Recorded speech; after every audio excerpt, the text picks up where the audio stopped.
Hi there, this is called a slice of Smyslov, where the former world champion was slain in a lovely trap in the Nimzo Indian defence in his game with the black pieces against Novotelnov in 1951. d4 and knight f6, c4 e6, knight c3, white aiming to get e4 in, so bishop b4, the Nimzo Indian defence, pinning the knight on c3 and disabling e4 in the center. The Rubinstein variation e3 is met by black striking at the center with d5, and after knight f3 castles, bishop d3, developing according to theoretical lines, c5 more pressure in the center by black, and white castles, knight c6, and white hitting the bishop on b4 with the move a3. Is the bishop going to trade or drop back? Smyslov first withdrew the bishop to a5, and now after c takes on d5, e takes on d5, and d takes on c5, now black trades minor pieces on c3, because after b takes on c3, black plays queen a5 and is going to recover the lost pawn, hopefully with a better position. But here c4 was played by white, and that's an interesting position here. It's more or less equal. Black certainly is not worse off. But here Smyslov went for the new idea of placing the queen on c3 to try to make a nuisance of herself there, not really threatening too much.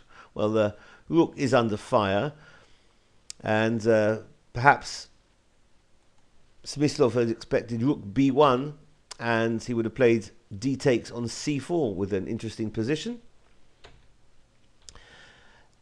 Obviously bishop d2 leaves the bishop on d3 loose, but here white came up with a fantastic idea, sacrificing the rook on a1 by playing c takes on d5, because after queen takes on a1,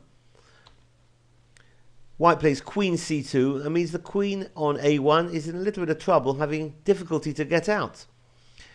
Black can't play knight takes on d5 because the queen is lost after bishop b2, hitting the queen both with the rook and the bishop, because after queen a2, white has bishop takes on h7 check, sending the king into the corner onto a dark square, which allows bishop takes on g7 check, and that's going to pick up the queen on a2.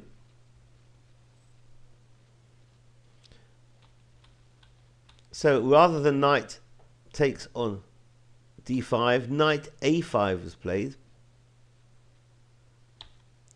and white here plays e4. That's far superior than bishop b2 immediately, which sends the queen to a2, and then the queen is going to maybe get out on the b3 square. So rather than play bishop b2 immediately, a little patience is required. First e4, securing the d5 square. Now after a move like bishop d7, now bishop b2 is met by queen a2, and knight d4 keeps an eye on b3, so the queen can't escape. Rook fc8, black tries to create something along the c file, but after rook a1, black can take on c5, but white's not going to take the rook, which will give black chances. Rather, rook takes on a2, and after rook takes queen on c2, knight takes on c2, leaves white firmly in control with a one position. So this has been a trap called a slice of Smyslov. Hope you found this useful. Thanks for watching. Bye bye.